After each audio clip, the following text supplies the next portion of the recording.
अब तो सूरज ढल रहा है पर्वतों में, थक गए हैं उसके पांव, फिर भी कोई चल रहा है पर्वतों में।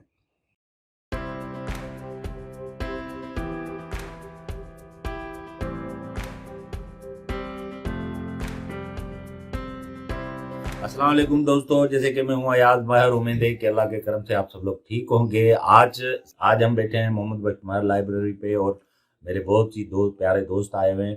उनसे कचहरी करते हैं। शेख अयाज, हमारे जो माया नाज शायर है सिंध के, बहुत बड़ा नाम, बहुत बड़ी एक हस्ती है। उसकी उर्दू में शायरी की हुई है, वो आपके साथ शेयर करेंगे मोहतरम साहिल पीरजादो की ज़िबानी। तो चलते हैं मोहतरम साहिल पीरजादो की तरफ।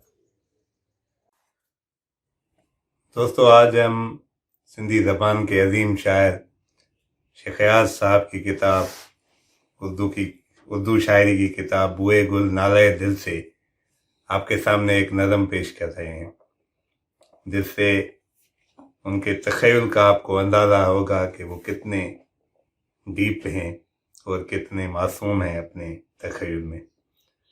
अब तो सूरज ढल रहा है पर्वतों में, अब तो सूरज ढल रहा है पर्वतों में, थक गए हैं उसके पांव, फिर भी कोई चल रहा है पर्वतों में। रेत के टीले पे ये जो एक दिया सा जल रहा है पर्वतों में, एक नए सूरज का सपना उस दिए में पल रहा है पर्वतों में। आने वाला दिन अभी से अपनी आंखें मल रहा है पर्वतों में, अब तो सूरज ढल रहा है पर्वतों में। बाह टहनी सी थी, हाथ था फूल सा, मेरी महबूबा का। चांदनी जम गई, रात पाला पड़ा, फिर भी निखरा रहा उसका रंगे हिना। हाथ था फूल सा मेरी महबूबा का, मेरे घोड़े की बागों पे आकर रुका।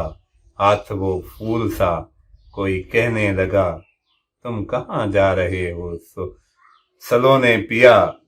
मैं तो सुनने लगा था समों की सदा, रन से आती हुई सनसनाती हवा, उसको छूती रही मैं चला ही गया।